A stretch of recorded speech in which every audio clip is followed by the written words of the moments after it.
It's real talk. Man, it's real talk with your main Chip Washington. When it comes to information, the man got an arsenal. Bring you up to speed with what you need. He's a local and nationwide news feed. Let's talk about it. Dialect to do something about it. Chip got the flow wide open if you got questions about it. Man, it's the show that brings you to your raw. To solve all problems, it starts with real talk. Real talk. It's real talk. It's real talk. It's real talk. It's real talk. It's real talk. It's real talk. It's real talk. It's real talk. It's real talk. It's real talk. It's real talk. It's real talk. It's real talk. It's real talk. It's real talk. Yeah.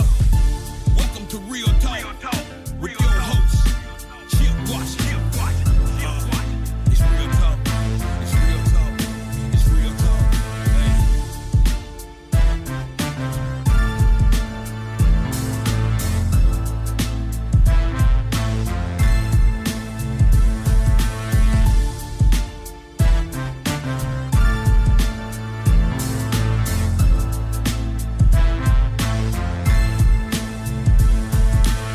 And here we go on this wet, rainy, chilly Monday evening in the city. It is November 20th, the week heading into Thanksgiving.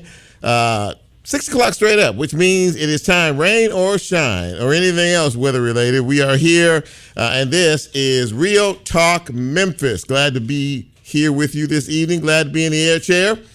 Glad you're out there as well. I know you're out there somewhere for another edition of our show tonight. We hope that before it's all said and done, you sit back, relax, and get out of the rain, get comfortable around your phone or whatever device it is you use to listen to us, whether it's the radio, whether it's online, whether it's Facebook, whether it's TuneIn. We're on all of those. So we hope that you sit back and enjoy the ride for the next 60 minutes or so. I'm your humble host. My name is Chip Washington. I'm sitting over here. If you're watching us on Facebook Live, you can see me waving to you out there in computer land. We have a good show for you tonight, we think. And there's always plenty to talk about.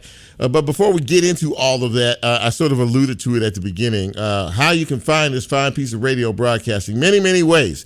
We are live right now on your radio, 91.7 on your FM dial, WYXR. You can also catch us on the WYXR app. We are on the TuneIn app as well, and we're going to be on Facebook Live this evening. And when the show is posted tomorrow or next couple of days, you can catch us on YouTube and wherever you get your podcast.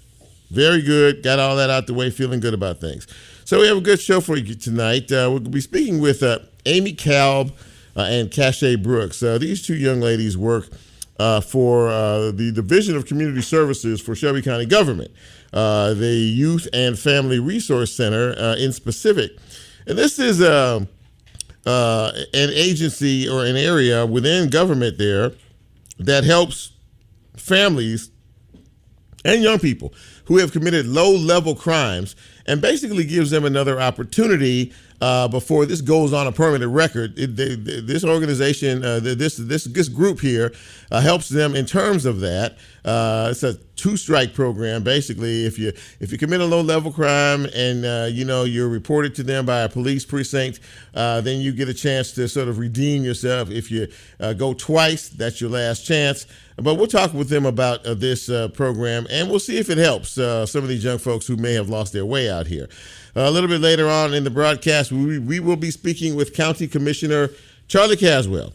Of course, he is a good friend of this broadcast, and I wanted to bring him in because we all know about the escalating crime problem that we have. We're in a crime crisis here in Memphis. I don't think there's any doubt about that, or anybody would have any questions about that. Well, it hit pretty close to home for him by respects of his daughter, who was involved in a very harrowing situation about a week or so back. And he's going to talk with us about that. And, of course, how we deal with this crime situation as we continue to deal with more and more situations each and every day. And a bit later on in the broadcast, the second half hour, good friend, Brian Harris, aka Red Fox, and Brian is a community leader, and he's always out there whenever there is something involving the community and the needs of the community. Each and every year he helps out during the Thanksgiving holiday with food and a lot of other things. Well, there's going to be a bit of a change. You know how each and every year they normally have a feed for the homeless on Thanksgiving Day. Well, they won't be doing that this year, but they will be doing other things leading up to it, and Brian, always involved, will give us the lowdown on that. So there is your program for this evening. Now, if you are celebrating a birthday today, or you celebrated one over the weekend, you have one coming up this week, this is your time of the show. This is where we do the world-famous shout-out right here on Real Talk Memphis. But we can't do that until I tell Bren, hit it, my man. Lola slowly eases her way to the microphone. Happy birthdays going out to the following. Christy Smith celebrating today. Rosemary Leverson Moore celebrating her birthday today, as is Margie Griffin, Chandalyn Davis, Snow B. Sharon, Ty F celebrating today, and Diane Holcomb. Lola.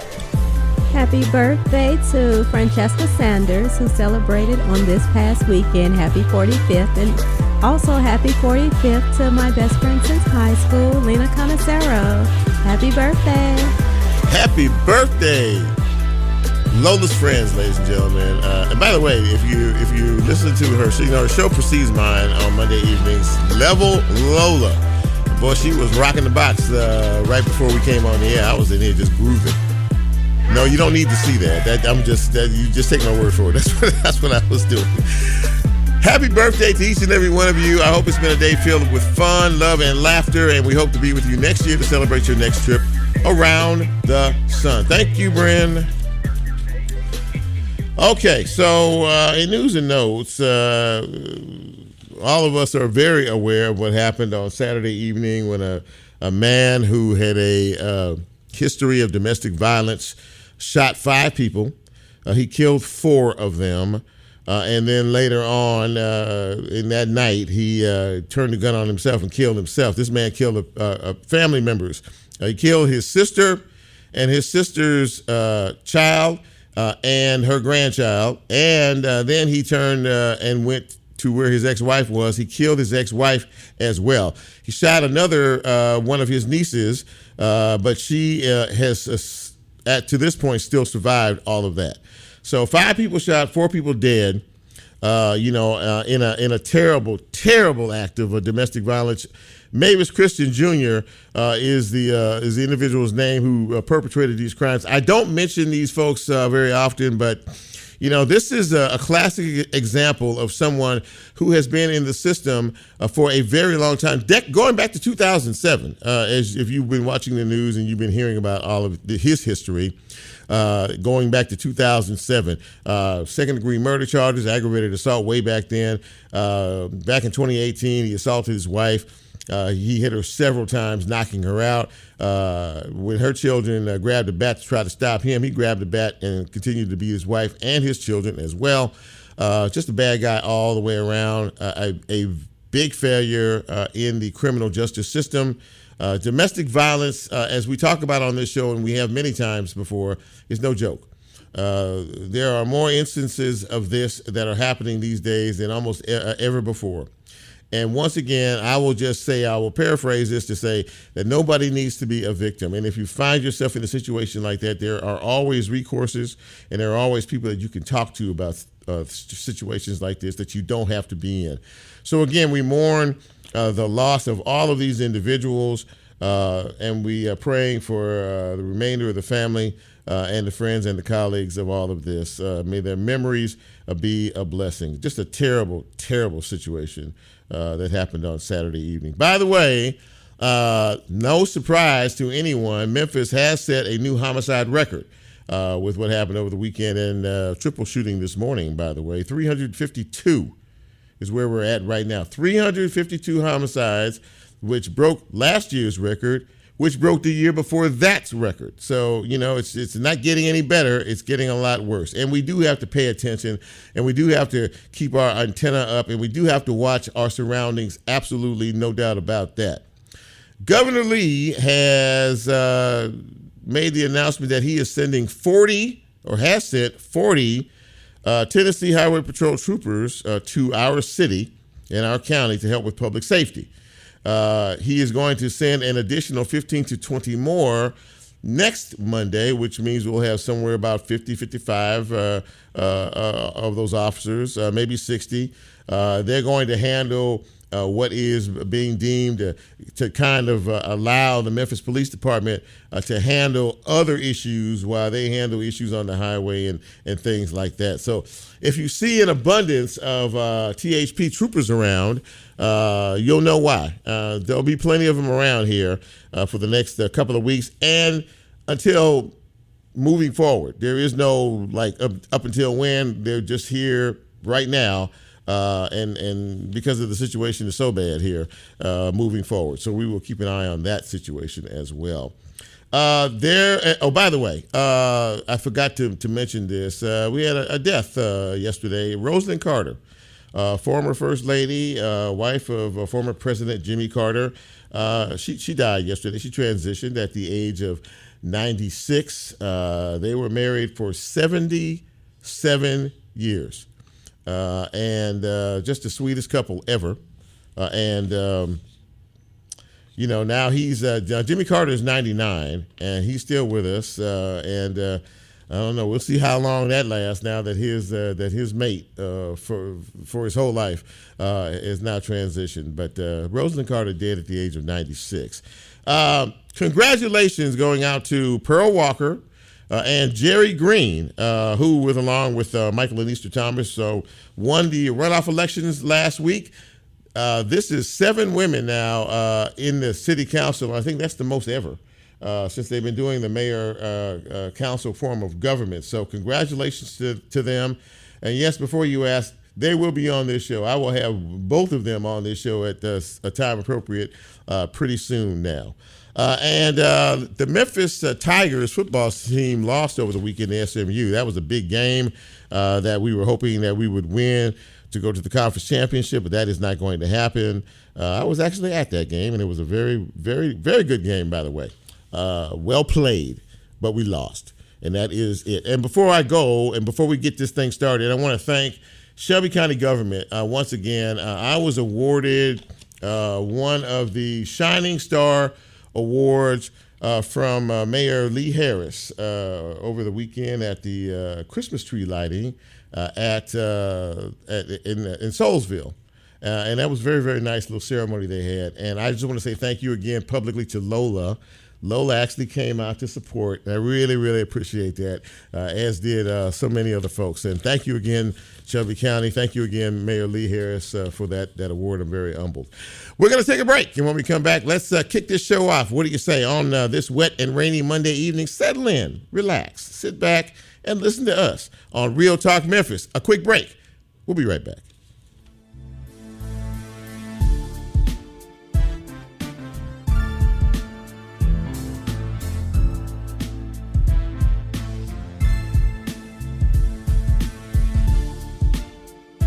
If you like Real Talk, here's a way you can get involved. Do you have a show topic idea or suggestion? Want to be considered a guest or have a guest idea? Then send Chip a message on his Real Talk show page and you can be a part of the Real Talk experience. So as he always says, go out and tell somebody. We'll be right back.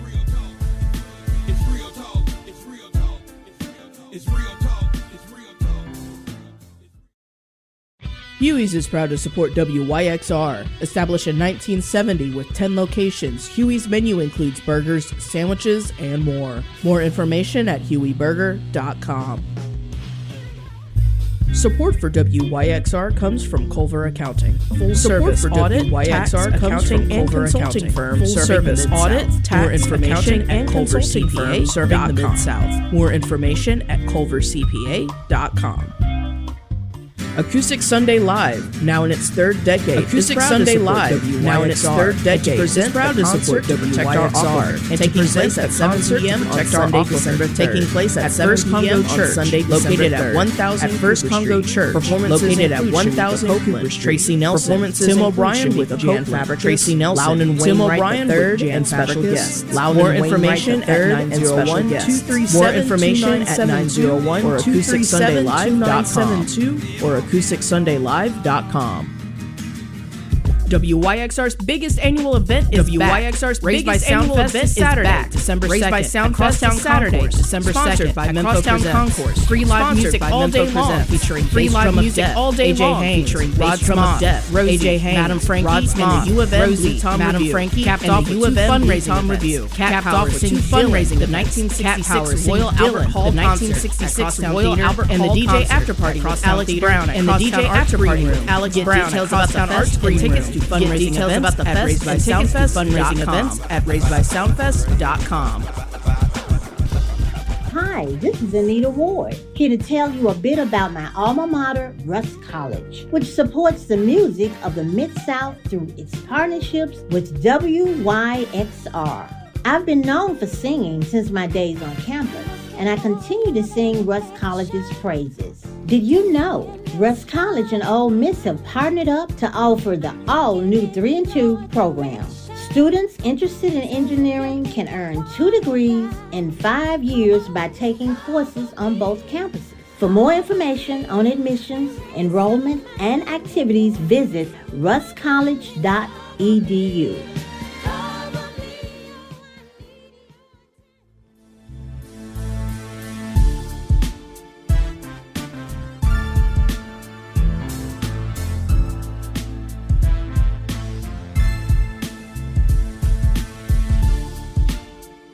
Get Real Talk on the TuneIn mobile app under WYXR, and he's now streaming live on Facebook. And you can also catch a rebroadcast on YouTube. Just put WYXR in the search box and hit subscribe.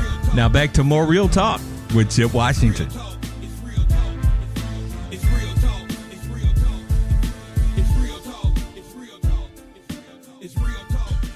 And welcome back to Real Talk Memphis on this rainy Monday evening in the city. Chip with you. Very glad to have you out there as well. As I am glad to have my first guest. These two young ladies, of course, we talk about the crime and the issues that we're dealing with in this city.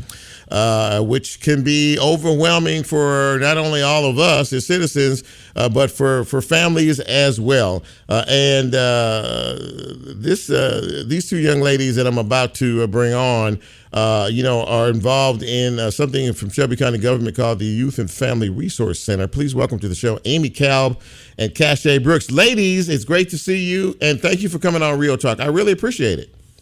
Thank you very much. Come on, Kache, say something so I know you. I'm glad to be here. There you go. Well, I'm glad to have you both as well. So,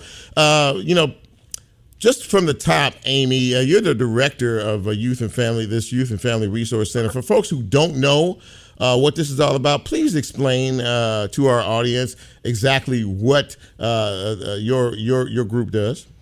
Sure. So the Shelby County Youth and Family Resource Center, we are essentially a place that youth and their families can turn to when they are struggling with any sort of issue and they don't know where to go for help and they need a connection to a resource. Well, that in and of itself is quite a lot. Now, you know what? One of the things that we're talking about here, especially in terms of our youth, and you work hand in hand with the police department. Am I right in terms of some of the lower level offenses? Talk a little bit about that collaboration there. Sure. Yeah. So we work with MPD.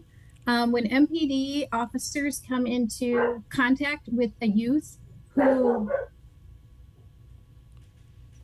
come into a youth who might have committed a low-level offense, those youth have the opportunity to come to the YFRC and meet with one of our youth advocates for an assessment. And through that process of the assessment, we meet with both them, the youth, and their parent, and connect them to the resources that they might be needing. And that helps them really divert them from the juvenile justice system. And of course, that is a very important component. Now, I know that this is a two-prong kind of it's a two-chance system. Basically, they commit a low-level offense. They're referred to you by the police department, and that's when you all sort of take over. Now, Kache, one of the big aspects of all of this is a mental health component that is going to be added to your area sometime next year. Tell us a little bit about that, because you're going to be kind of over that. Am I correct? Yeah, correct. So my title is Youth Mental Health Coordinator, and my role is essentially to coordinate a program that's going to offer young people in Shelby County free individual and group therapy. But also a big part of that is making sure that the young people feel comfortable and empowered to use the resource. So we have been doing a couple of things to make sure that happens. We recently have done a youth voice survey to kind of get their feedback and thoughts about therapy. And we've also done a couple of focus groups. But the whole premise is to make sure that it is simple and accessible for young people to get connected. And that really is that's the key: simple and accessible.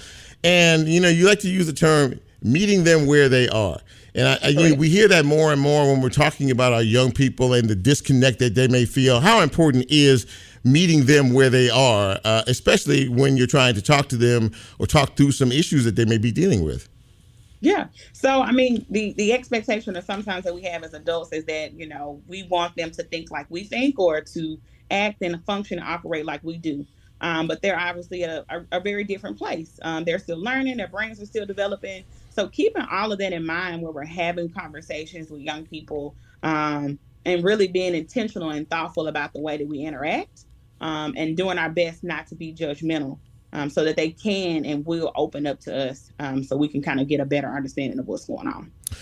Amy, in terms of all of this, from the parent perspective, many kids, get to be a certain age, they get to be teenagers, and all of a sudden they think they have all of the answers to life's issues and everything else, and they do more talking than they do listening. How valuable, simple question, but it has just some complexities to it, I think. In terms of the parent aspect of things, how beneficial is it for them to have this resource, to be able to utilize this resource, to be able to help them? Because a lot of parents may be at their wits' end with their young people from time to time. Yep, exactly. And I think that's the beauty of the program, is that we're here just as much for the parents as we are for the youth. What we find over and over again is these parents that we see, they want the very best for their kids. And there's so much strength in the families, but like you say, they're at their wits' end. They need help, and they've identified that a lot of times in their youth, that something is happening. Maybe their friend group isn't on the right track or something, and they just want help and they want guidance, and they want to know where they can turn in their community for help. And so I think that's what is so beautiful about the YFRC, is that we are here to connect those parents. Yeah, absolutely that. And, I was thinking about that, and that connectivity, Kache, in terms of in your particular area and in the mental health aspect. I mean, let's face it. A lot of kids at a certain age, as I just mentioned, there's a bit of a disconnect between when they were little and they paid a lot of attention to their parents and carrying on, and then they get to a certain age as teens, and they feel like they have all the answers and we don't know anything. But that really is a key critical, to me anyway, a key critical component in what you do in specific in your particular area of all of this. Because a lot of times kids will tell you, the first thing they'll tell you is, they don't listen to me. My parents don't listen to me. They feel very disconnected, but they feel connected with like-minded kids out there on the streets and in the schools and a lot of other things. That's why it is so important to remove the barrier and really kind of evoke a bit of trust in being able to talk to you, correct? Exactly. I think, that open dialogue is really important. So anytime that we're working with a young person or the caregiver, we're letting them know that we're not here to put blame or to judge about whatever the situation is. We're trying to create some solutions. So figuring out ways that we can move forward and making sure that the parent and the young person have that open dialogue and can have those conversations that, you know, that needs to be had. Yeah, and I agree with that 100%. Amy, now we talked about the fact that this is really a sort of a two-chance program. So if a child goes through this and they go through however long the session, and how are these sessions? Is there a particular length of time that they go? How does that work exactly? So basically, when they come in with their caregiver, they both take part in an assessment, and then an action plan is developed. And that action plan has steps as far as different resources and services that we want them to engage in. Right. And so our youth advocates are instrumental in helping them get connected and getting that warm handoff to that service provider. And our youth advocates then are available to follow up and case manage with that youth and that family approximately for about 6 months, just to make sure that they got connected with the services they need, that a new need hasn't, arisen that we need to then find another resource for, or to make sure that that resource we've connected with them is a good fit for that family. So if after a certain period of time, you find that you've gotten a report that this child maybe has committed another offense of some type, and they have been forwarded to you, what happens from that point on? The second time. So if they have another one of those low-level offenses, and when we're talking low-level offenses, we're talking curfew, vandalism, things like that. Mm-hmm. If they have another one of those, they are eligible to come back through our program again. We do a more comprehensive screening with them that second go round. And then really we're going to, really focus in and hone in on, what services did they take part in? What additional services might they need? And really work to make sure we're getting them connected exactly where they need to be connected. That is, this is a very valuable program, I think, and something that we desperately need at this time. We know that there's not a big population of young people going astray. It's a small population that are committing the majority of the crimes. But if we can reach and teach one of these, individuals, one person at a time, and counsel one family at a time, maybe we can sort of put a curb on this. Amy, if you will, before we go, please let people who have never heard of the program, who may want more information about it, please give them all of the contact information they need, please. Certainly. So we are located in the Raleigh area. We're in the old public library building at 3157 Powers Road. People can walk in and set up appointments with us. They can call us at 222-4320, or they can visit the Shelby County webpage. And if you put in the Youth and Family Resource Center, or just actually search for the Youth and Family Resource Center, you're going to find our page. And right away, there's a big referral link, and that the parent or the youth can click that referral link, put in their information, and we get back to them the very next business day. And typically we can get you in within about 2 business days and have you seen by one of our youth advocates. Well, that really is wonderful, and I would strongly urge parents out there who may be listening to this program, if you do have any more questions or you have issues with young people and you need some help, because every now and again we all need help from time to time. This Shelby County Youth and Family Resource Center program could be for you. Amy Kalb, Kache Brooks, thank you both for coming on the show tonight and speaking with us about something that is very, very important to our community. We wish you all the best, and if there's anything that we can do to help you promote anything you have coming up, please don't hesitate to let me know. Thank you. Thank you very much. All right, you guys have a great evening, and have a happy Thanksgiving, and be safe out there, okay?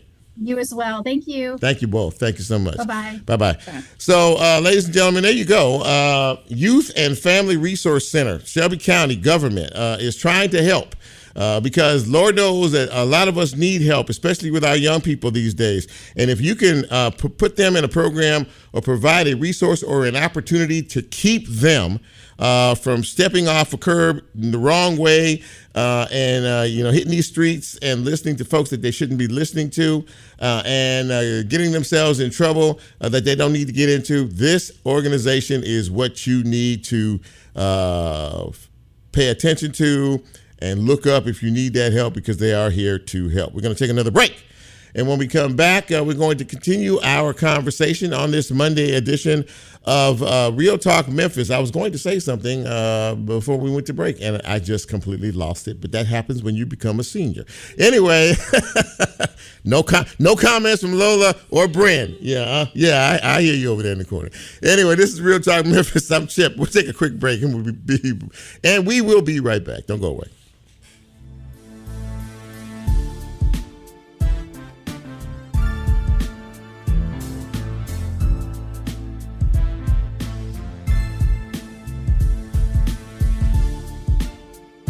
If you like Real Talk, here's a way you can get involved. Do you have a show topic idea or suggestion? Want to be considered a guest or have a guest idea? Then send Chip a message on his Real Talk show page and you can be a part of the Real Talk experience. So as he always says, go out and tell somebody. We'll be right back.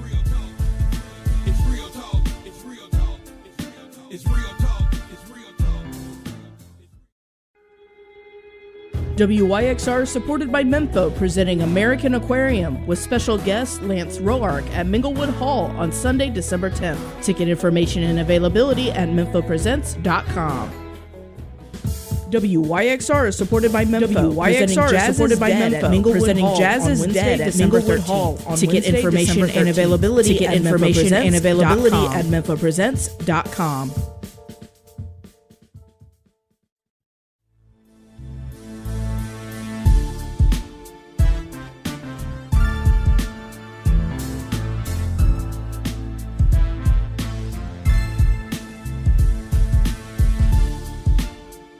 Get Real Talk on the TuneIn mobile app under WYXR, and he's now streaming live on Facebook. And you can also catch a rebroadcast on YouTube. Just put WYXR in the search box and hit subscribe.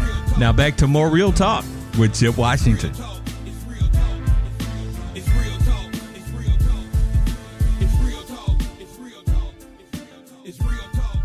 Yes, true.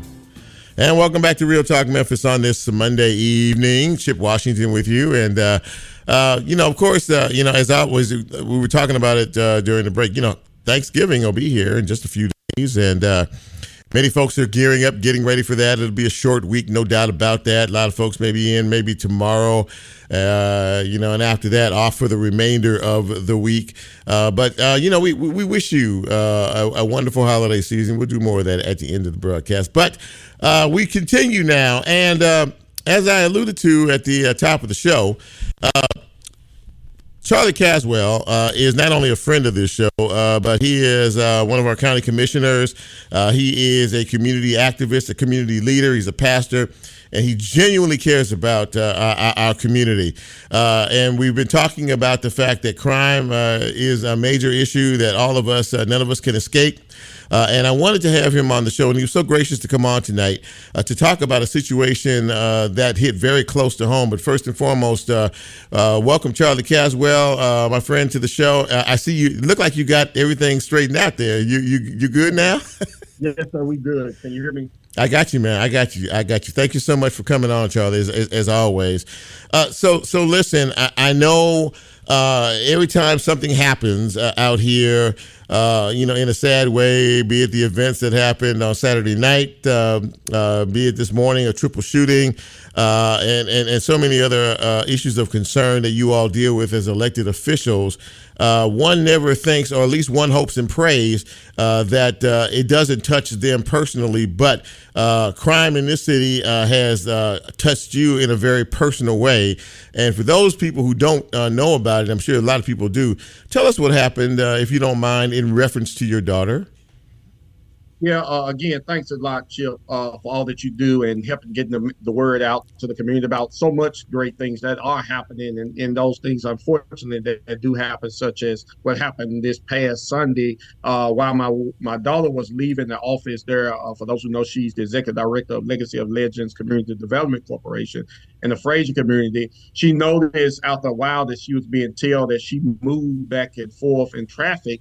And when she got over to the Raleigh community, she said, well, let me kind of come towards my house as she was noticing this car behind her. And then she turned there on the intersection of Scenic Highway off New Island. The car just swung in front of her and then hit her from the side, made her spin out. and she knew then that some danger lurked there. So she knew the fire department was right down the street here on Scenic Highway, and she flew to the fire department, got there in front of it, laid on her horn, hoping that someone would come out. And again, to the firemen, I don't blame them for not coming. So much is happening in our community. They thought something was going on outside that might have been a danger to them. So they did call the police. She didn't know they was calling the police. And the lady that was in the car came outside. He beating on the window, pulling on her door, trying to get her, get out the car.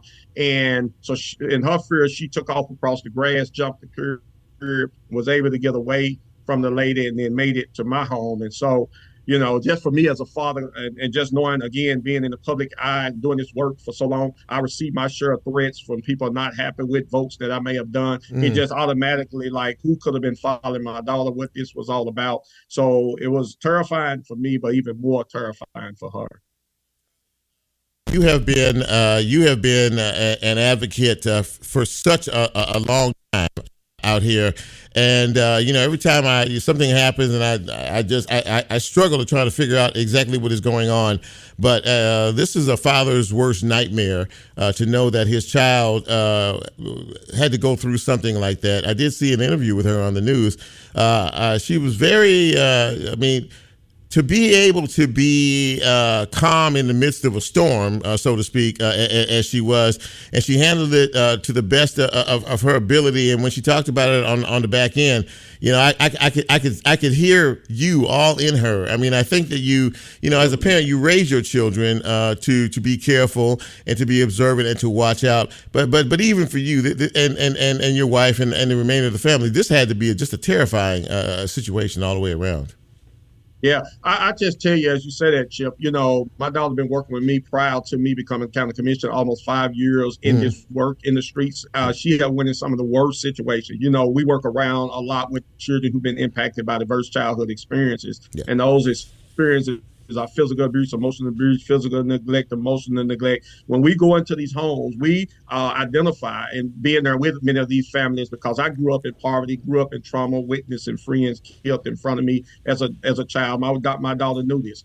And so when she took on this job as executive director, she knew she was doing this in the second the poorest zip code in Shelby County, 38127 in the Fraser community. She knew that this was one of the most dangerous neighborhoods in Shelby County. So she understands the risk, because, again, our job have been to go into these homes and try to save our families by addressing that trauma that many of them for generation dealt with. So that's why I can credit, thanks be to God, but a lot of that pours to her training on the job. We every day we hear something sad and tragic that goes on in our cities. You've been in these streets, as you said, for decades, trying to understand, trying to figure out where things are. We don't want to put all the focus and blame on young people, because there's a very small percentage of young people that are committing most of these heinous crimes out here. A lot of us know that.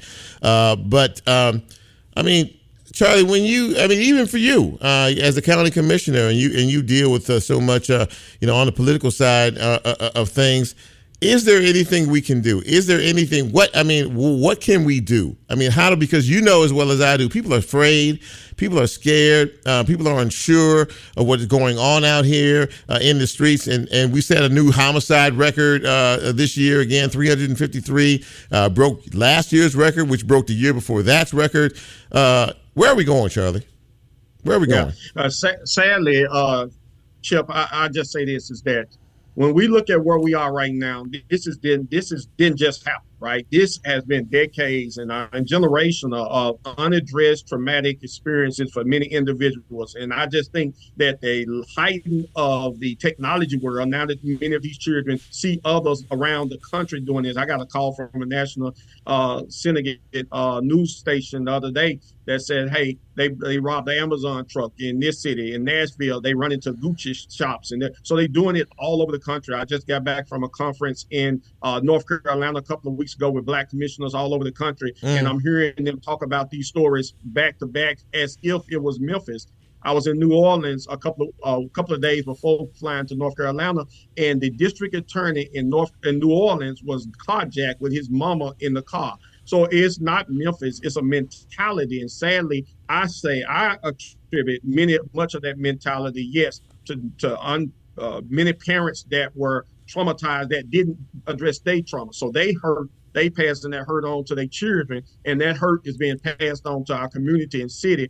So in short, I say it's going to take all of us. We can't look at just the policymakers. We can't just look at the police. We can't just look at the principals. We can't just look at the pastors. It's going to take the parents, the pastors, the police, the politicians, proprietors, the principals, all of us partnering together to bring about the real change that we need in this county. I just, and I hear what you're saying. And one of the things that you say all the time, and it resonates in my head: hurt people hurt people. And this is a classic example. It seems to be a classic example of that particular thought. But in terms of the galvanizing of all of us as a community, all of us who live here, all of us who shop here, all of us who try to raise our families here. Back in the day when we were coming up, remember the old saying, it used to take a village to raise a child. Well, and these days, a lot of people in the villages are scared because they don't know what to expect, right. And they don't open their doors to see what's going on because they're too afraid to do so. Do you think that we will ever get to a place where people will really rise up as a community? Because, like you say, it's not just here in Memphis; it's all over the country. But for those of us who live here, work here, and function here every day, we live here, and we need to try to figure out some kind of way to stem this tide. Right. And this is why the conversation is with us and being the culture of the legislative body is not just going to Nashville pushing for how we address this, but also in Washington, D.C., as I talk to many others, because it's going to take an all hands on the deck approach to addressing something that's been decades, as I shared, unaddressed. So, yes, I believe we getting ready to stand up. I just fought to put $1.5 million in the budget for district connectors. That would be individuals, what I call them champions in each of our county commission district. Their job is going to galvanize, bring the community stakeholders together, put together a public safety plan with a public health approach that's hearing from all 7 Ps, that's getting them all in the room, that's them networking and building those collaborations and relationships that is going to take to bring that unity back to our community and to our district. When they told me nothing good could come out of Frazier, it told us rather in 2008 when I bought 26 houses for like $1 a piece in Frazier.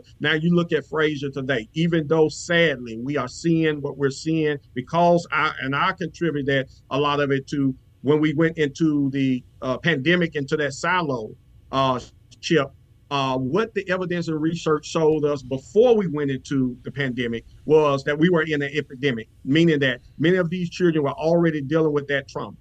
And working with the University of Tennessee, what that showed us was children that experienced 10 or more days missing from school, meaning they was absent from school, chronic absenteeism, right. They had higher adverse childhood scores. Well, take this. They missed 2 years of school, sitting in physical abuse, emotional abuse, physical neglect. And ever since then, 2020, 2021, 2022, we have seen the roof get blown off the top of this trauma that's been unaddressed. And we went back to school and thinking we can do business as usual, saying, where your number 2 pencil? And these children said, you ain't asked what happened to me. You ain't asked about my molestation. You ain't asked about the death in my family. You ain't thinking about my emotional. So therefore, they're going out here and just acting out for the attention that many of us as the adults fail to give them.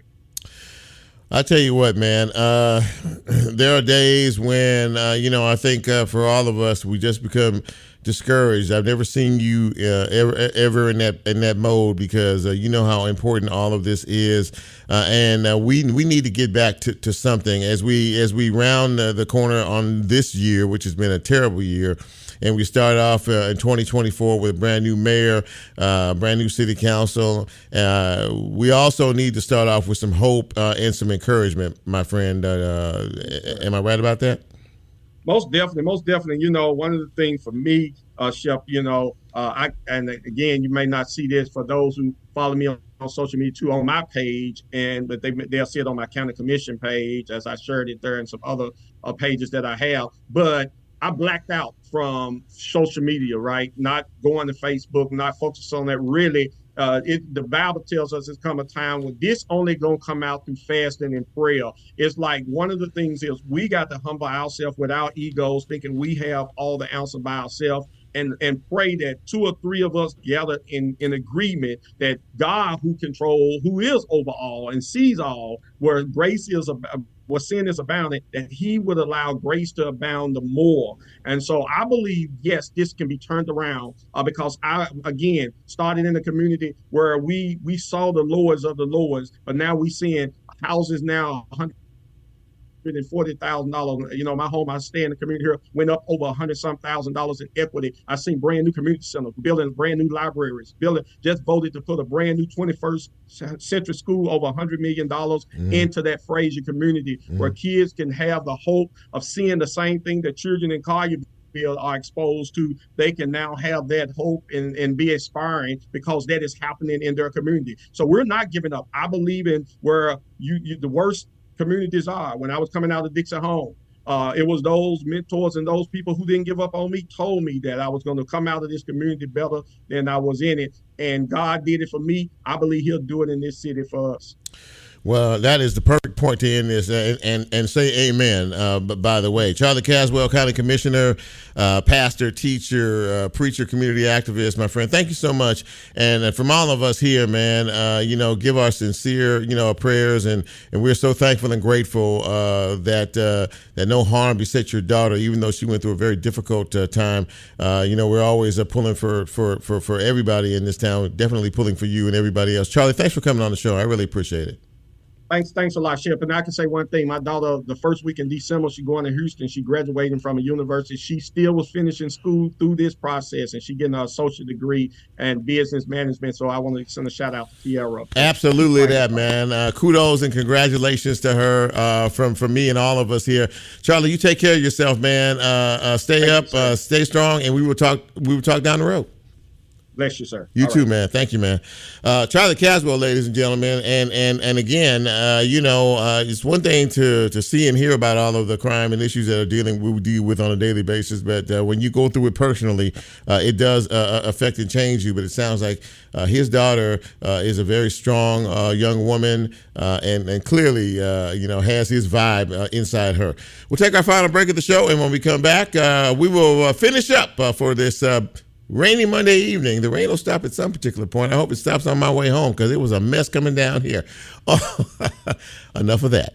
Quick break and we'll be right back. Don't go away.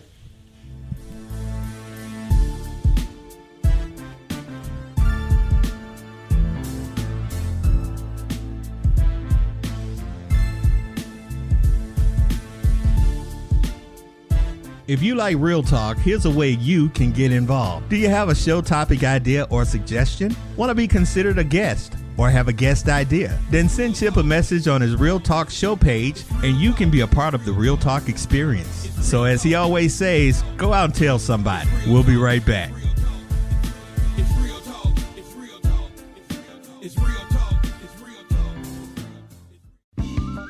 Hi, this is Anita Ward, here to tell you a bit about my alma mater, Russ College, which supports the music of the Mid-South through its partnerships with WYXR. I've been known for singing since my days on campus, and I continue to sing Russ College's praises.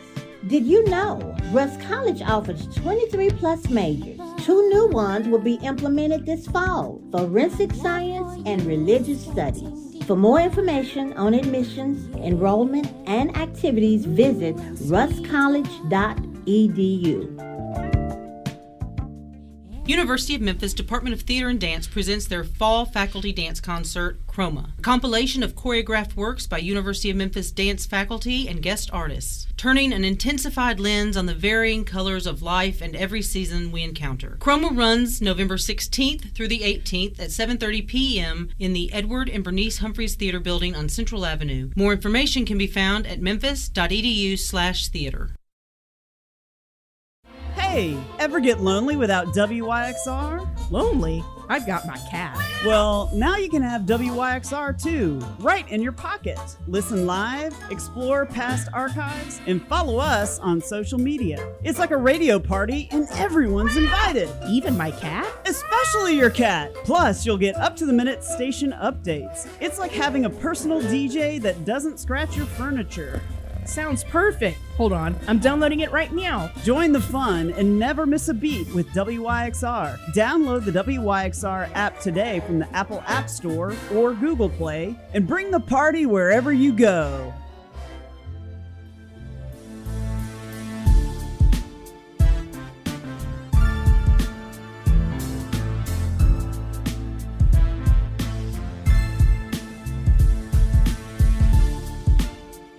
Get Real Talk on the TuneIn mobile app under WYXR, and he's now streaming live on Facebook. And you can also catch a rebroadcast on YouTube. Just put WYXR in the search box and hit subscribe. Now back to more Real Talk with Chip Washington.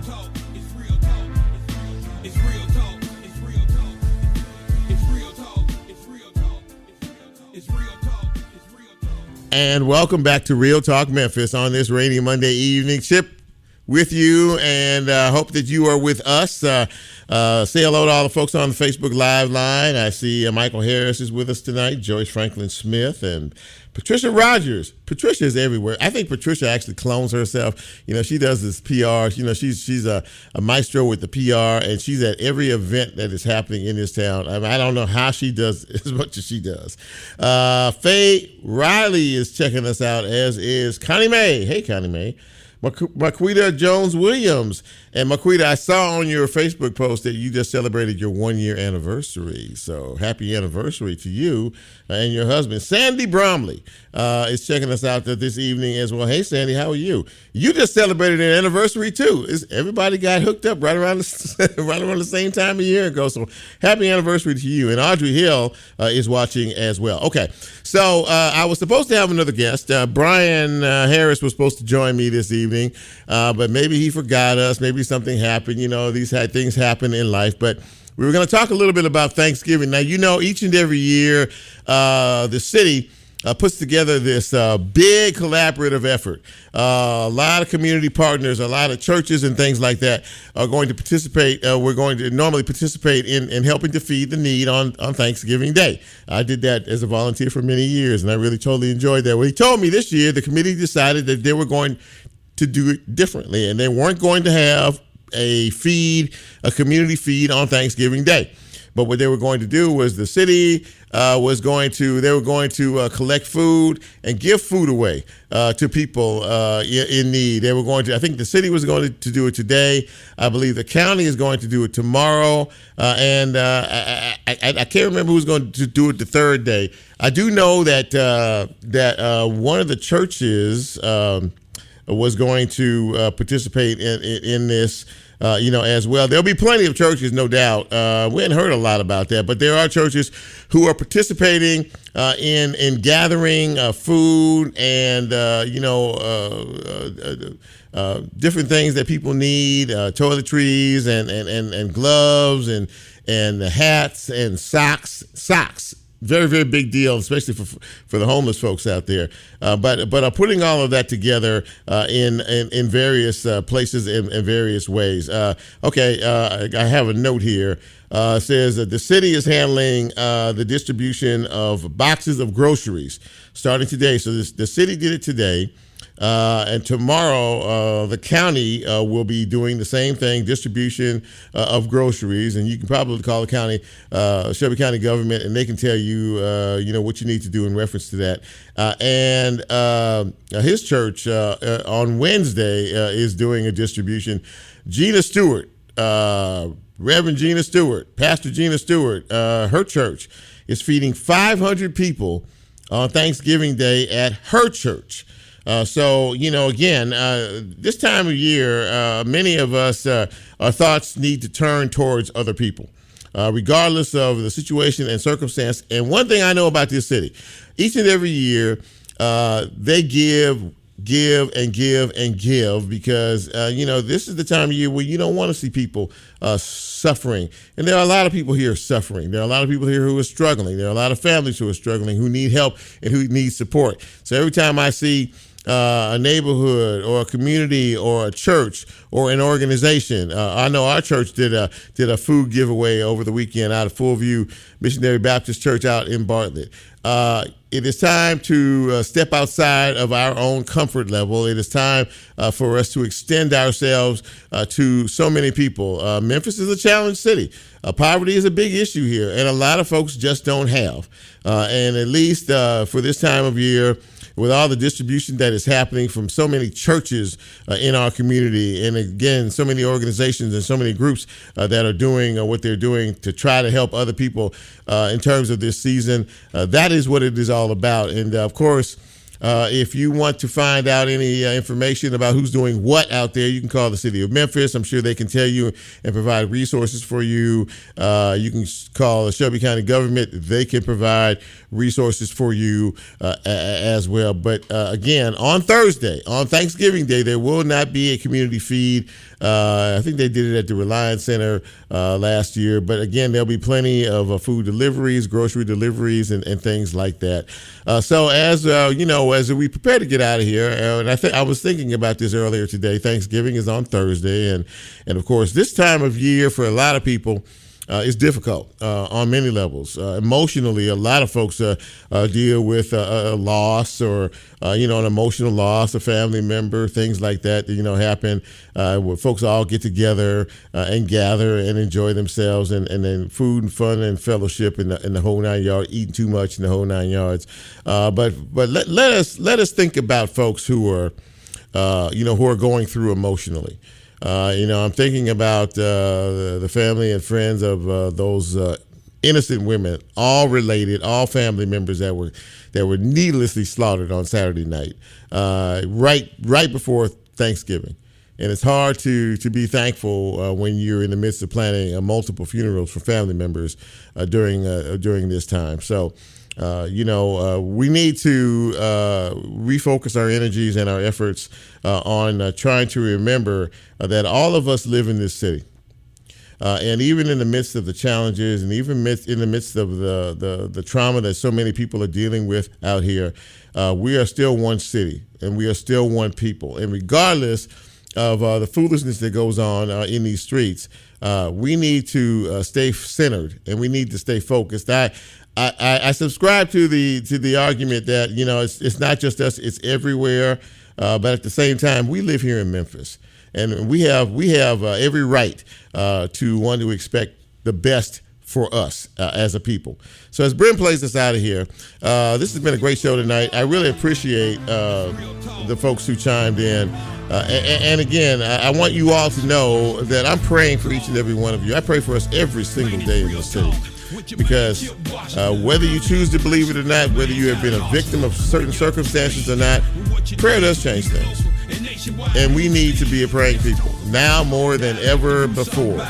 We need to be together, we need to be focused, and we need to understand that all hope is not lost. But with God, we can make it through.